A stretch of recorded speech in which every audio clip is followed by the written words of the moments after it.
안녕하십니까. 5월 21일 화요일 말씀 묵상 함께 시작하겠습니다. 오늘도 말씀으로 하루를 시작하시는 귀한 성도님들의 가정과 생업 가운데 예수 그리스도의 은혜가 충만하게 임하시기를 간절히 기도합니다.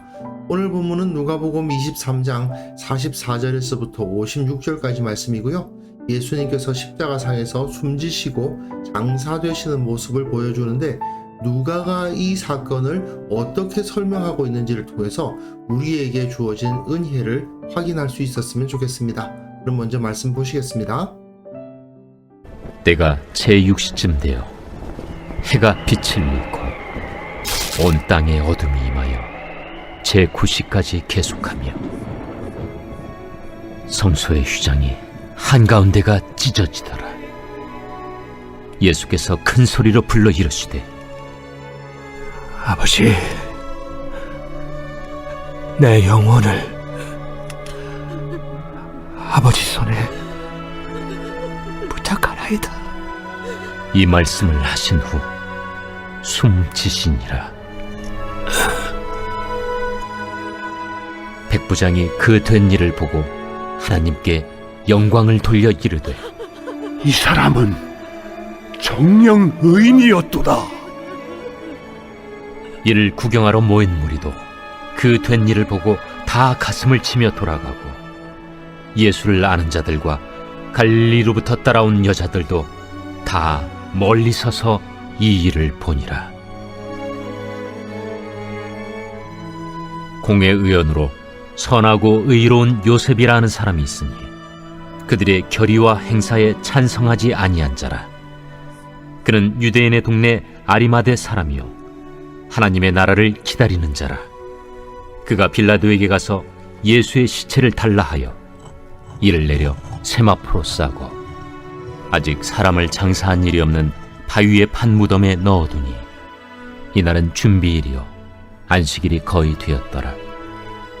갈릴리에서 예수와 함께 온 여자들이 뒤를 따라 그 무덤과 그의 시체를 어떻게 두었는지를 보고 돌아가 향품과 향유를 준비하더라. 계명을 따라 안식일에 쉬더라.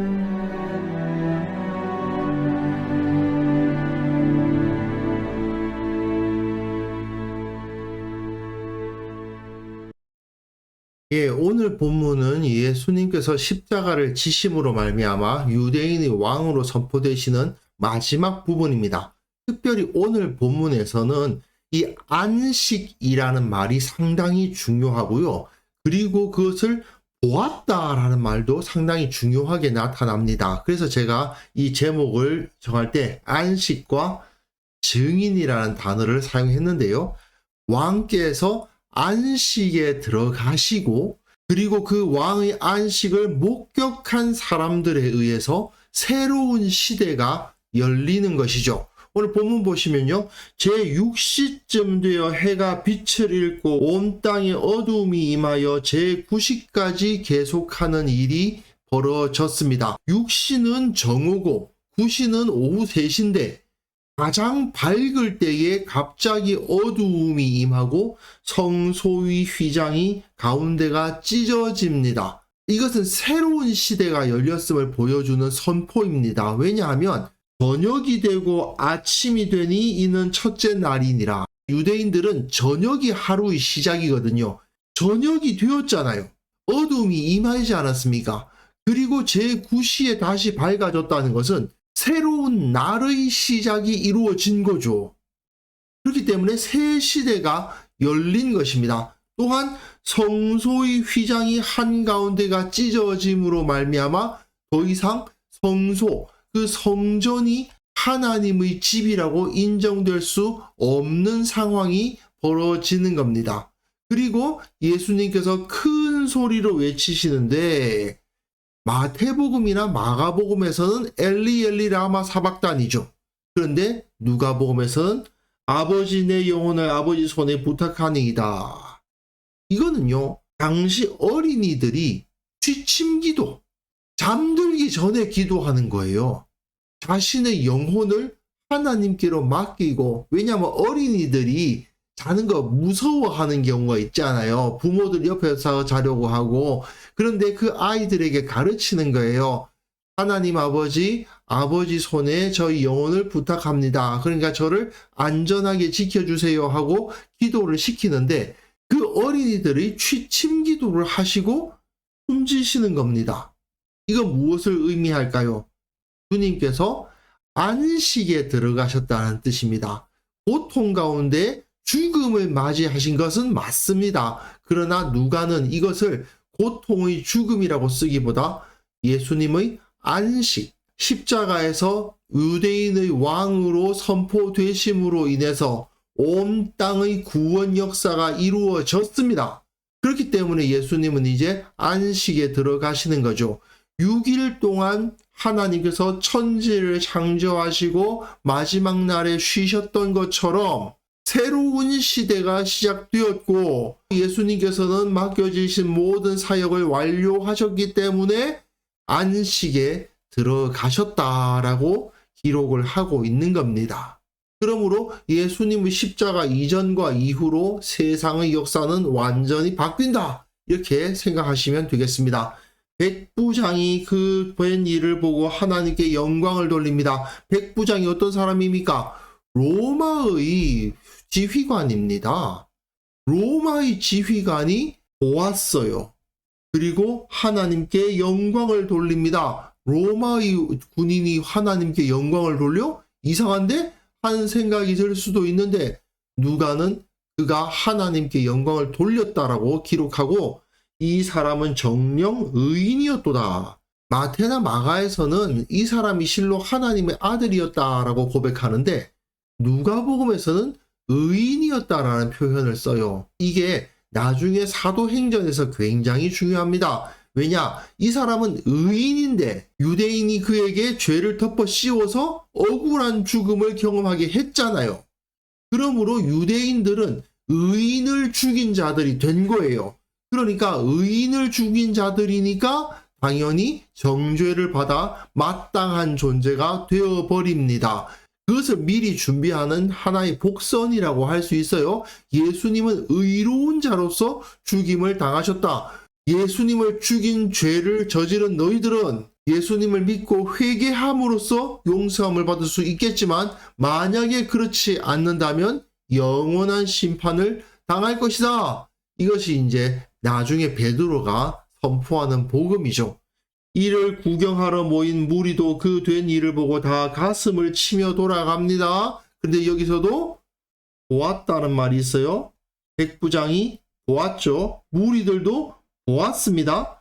예수를 아는 자들과 갈릴리로부터 따라온 여자들도 다 멀리 서서 이 일을 보았습니다. 예수님께서는 새로운 안식을 시작하셨는데 그 일을 본 자들이 예수님을 조롱하던 자들 중에서도 얼마든지 있고 예수님을 아는 자들과 갈릴리로부터 따라온 여자들도 보았다. 그리고 갈릴리에서 예수와 함께 온 여자들이 뒤를 따라 그 무덤과 그의 시체를 어떻게 두었는지를 또한 보았다라는 말이 기록되어 있습니다. 이렇게 보았다라는 말이 2번, 예수를 아는 자들, 갈릴리로부터 따라온 여자들 또 2번 이런 표현을 써서 증인들이 이렇게 나타나고 있음을 보여주고 있습니다. 예수님을 대적하고 조롱했던 자들이 보았고 보았죠. 또한 예수님을 아는 자들과 갈릴리로부터 따라온 여자들이 보았습니다. 보았다라는 말을 반복함으로써 증인들은 얼마든지 있다라는 것을 보여주는 거죠. 그러면서 공회의원으로 선하고 의로운 요셉이라 하는 사람이 있었다. 그들의 결의와 행사에 찬성하지 않은 자가 있었다라는 기록을 합니다. 어제 본문에서 사실은 토요일 뒷부분 본문과 연결해야 됩니다만은 이 행악자 이야기 다시 한번 떠올려 보십시오.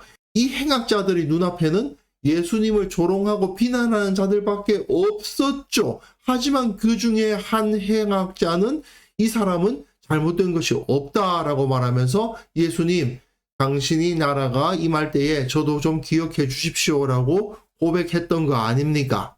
모두가 다 예수님을 조롱할 때 한 명의 행악자가 예수님께 믿음을 고백했던 것과 똑같은 모습으로 모두가 다 돌아가고 있을 때에 공회의원이었는데 예수님을 십자가에 못 박기로 결의했던 그 공회인데 그 공회의 한 명, 이 사람은 그것에 찬성하지 않았고 유대인의 동네의 아리마대 사람이요 하나님의 나라를 기다리는 자로서 예수님을 장사 지낼 생각을 한 겁니다. 이게 매우 중요한 게요. 이때가 언제였습니까?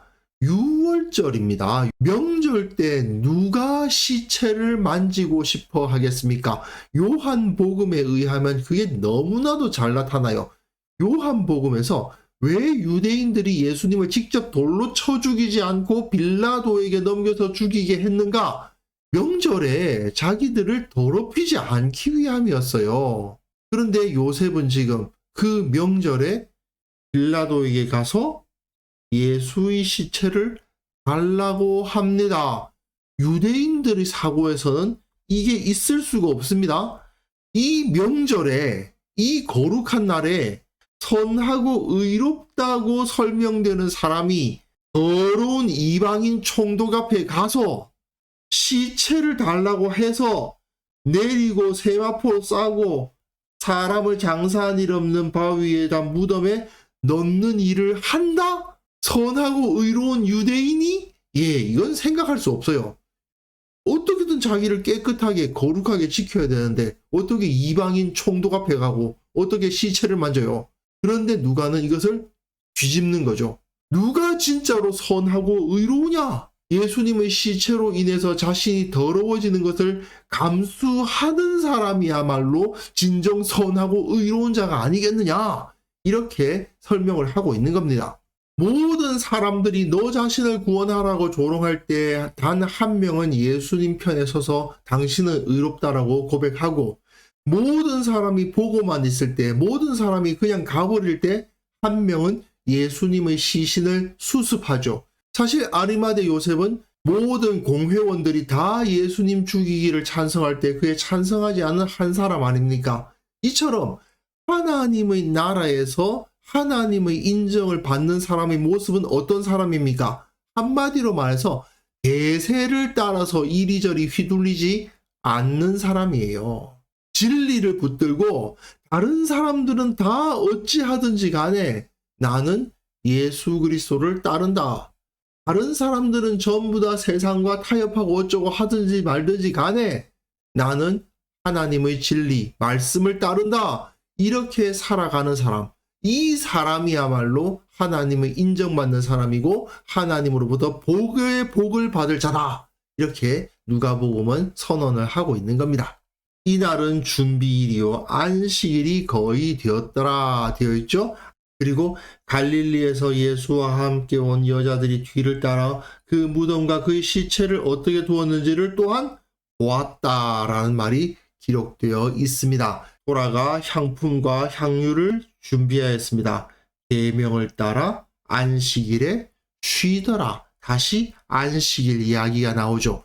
처음에 예수님께서 어린이들의 취침 기도를 통해서 안식에 들어가시는 것을 나타내 주시고 안식일이라는 표현이 반복되면서 진정한 안식, 예수 그리스도의 십자가를 통한 안식이 시작되었다라는 것을 여기서 선포하고 있습니다. 그리고 또한 예수님께서는 이것을 통해서 율법의 요구를 다 이루시고 십자가를 통해서 새로운 시대를 여신, 새로운 천지 창조를 십자가를 통해서 이루신 분이시다 하는 것을 또한 선포하고 있는 것이기도 합니다. 어쨌든 오늘 본문은 복음의 핵심 중에서도 핵심 십자가에 대해서 설명하고 있는 거 아닙니까? 예수님께서는 새로운 천지 창조를 이루셨습니다. 하나님께서 안식하심으로 천지 창조를 완성하셨던 것처럼 예수님도 십자가에서 안식하심으로써 새로운 창조를 완성하셨습니다. 이후에는 부활하신 예수님께서 다스리시는 새로운 시대가 열릴 것입니다. 그러니까 우리는 결국 어떤 사람들입니까? 이 새로운 시대의 증인으로서 살아가도록 부르심을 받은 거죠. 백부장처럼 하나님께 영광을 돌릴 수밖에 없고요. 또한 아리마대 요셉처럼 다른 사람의 비난을 감수하서라도 종교적인 부정을 감수해서라도 혼자서라도 다른 사람들은 전부 다 믿지 않는다 하더라도 나는 주님을 믿는다. 나는 주님을 따른다. 그러한 고백을 하는 사람으로서 그러한 모범을 우리가 따라가야 되는 것입니다. 그래서 이 시간 함께 기도하실 때는요, 내 삶의 전 영역에서 다른 사람은 어찌하든지 복음의 증인으로서 살아가게 하시고 오직 십자가 구원의 은혜에 감사 감격하게 하옵소서. 함께 기도하는 시간 가졌으면 합니다.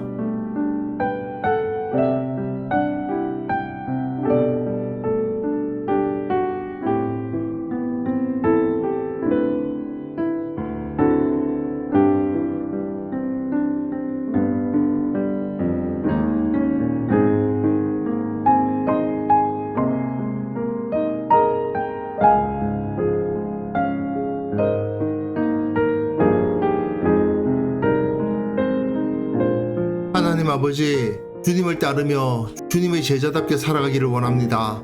내가 어떠한 삶을 어떤 모습으로 살고 있든지 복음의 증인으로서 살아가게 하시고 주님께서 새로운 시대를 여셨다는 사실을 기뻐하며 선포하는 자가 되게 하여 주옵소서. 내 삶의 모든 순간순간마다 예수님께서 십자가에서 베풀어 주신 그 구원의 은혜에 감사하며 감격하게 하시고 늘 기뻐하며 살아가는 자가 되게 하여 주옵소서. 이 땅의 모든 교회를 축복합니다. 세상 앞에서 타협하지 않는 자들의 공동체가 되게 하여 주시고 온전히 복음에 붙들려서 흔들리지 않도록 도와주시고 세상 모든 사람들이 어떻게 살든지 간에 교회는 오직 복음에 붙들려서 살아가는 공동체가 되게 하여 주옵소서. 아버지, 오늘 하루도 주님께서 우리를 지켜주시기를 원하옵고 바랍니다. 예수 그리스도의 향기를 드러내며 살아가기를 원합니다. 주님을 따르는 자로서 살아가기를 원합니다. 주님을 더욱더 기뻐하고 주님만을 높이며 살아가기를 원합니다. 주께서 함께 하시고 지켜주시고 보호하여 주옵소서. 감사드렸고 예수님의 이름으로 기도합니다. 아멘.